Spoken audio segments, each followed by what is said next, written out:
In this video, I'll be taking a look at the Oni's power and perks, and sharing my thoughts about the killer in general. The Oni's power can be broken down into 3 different components: Blood Orbs, Demon Strike, and Demon Dash. Let's begin by talking about his Blood Orbs. When the Oni injures a survivor, he will absorb the equivalent of 16 Blood Orbs automatically, and cause the survivor to start dropping Blood Orbs passively. 2 orbs spawn every 4 seconds, and additional orbs will spawn when survivors perform actions like vaulting windows or exiting lockers. Orbs are visible to the Oni if they're within 35 meters, and their auras become visible when within 8 meters. Survivors normally can't see Blood Orbs, but in trials where they can, it means the Oni is using the Renjiro's Glove add-on, which reveals survivor auras whenever they come into contact with an orb. Blood Orbs can be collected by entering Absorption mode. This attracts orbs within a distance of 6 meters, and can even collect orbs behind walls. However, Absorption mode causes the Oni to move even slower than survivors, so using it during a chase isn't always the best idea. After collecting 40 Blood Orbs, or slightly less if you factor in the Oni's passive gain of 1 orb every 5 seconds, the Oni can activate Blood Fury. Entering Blood Fury disables the Oni's attack, and greatly slows his movement speed for 3 seconds. But afterwards, he gains access to his abilities for 45 seconds, which brings us to his first ability, Demon Strike. Demon Strike places the Oni's basic attack, and grants increased lunge range, and the ability to instantly down survivors. It also allows him to break pallets, but it's not any faster than kicking them. However, Demon Strike requires the Oni to wind up his attack for a fraction of a second before it becomes capable of one-shotting. Releasing the swing before the wind-up is complete will instead perform a basic attack.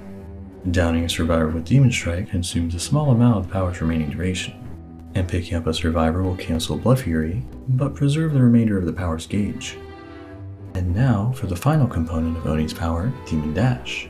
After a 2-second charge time, the Oni gains a great deal of movement speed similar to that of the Hillbilly. While dashing, the Oni's turning speed is greatly reduced, and his power's gauge drains faster, but colliding with walls won't stun him.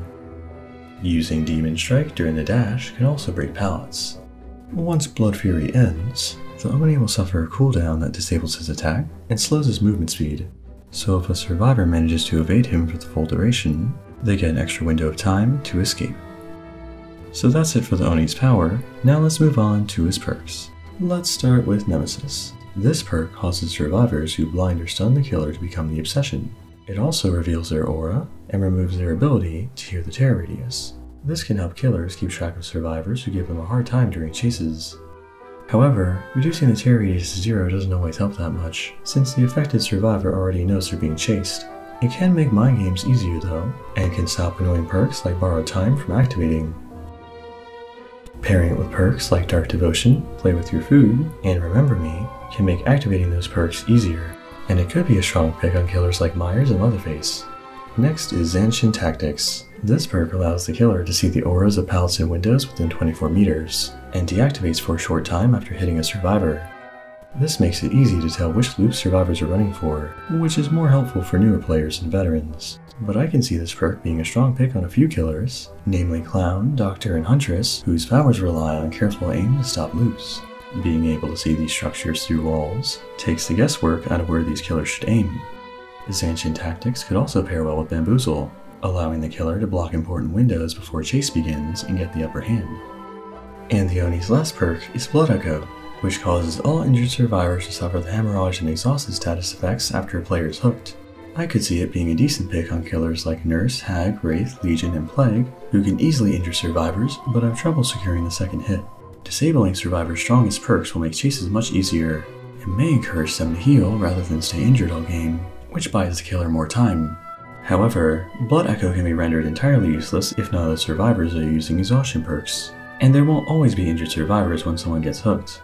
Additionally, there's no guarantee the next survivor the killer chases will be an injured one, so the value this perk offers won't always be reliable. So that wraps up the Oni's power and perks, but what do I think about him overall? I think the Oni is basically just a Myers Hillbilly hybrid. Yes, you have the unique gimmick of collecting blood to fill the power gauge, but that's the only mechanic that's new about this killer. His Demon Strike is essentially just a weaker tier 3 Myers, and his Demon Dash is just a weaker Chainsaw Sprint, since you can only use it during Blood Fury. Now, I'm not saying the Oni isn't fun to play, because he is. And I'm not saying he's a weak killer, because he does have his moments. I'm just disappointed with the lack of creativity with this killer's power, and this is not the first time that I felt this way. I was disappointed when Ghostface came out and his power turned out to be a clone of Myers. I was disappointed when Freddy got reworked and it just turned him into a trap-based killer and squandered all the potential powers he could have had. And don't even get me started on how misleading the Legion cinematic was about them being disguise-based killers. Just look at Legion's power now.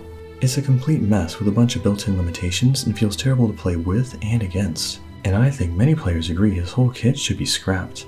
But I'm getting off topic. Let me just end with my conclusion that the Oni has been a fun killer to play.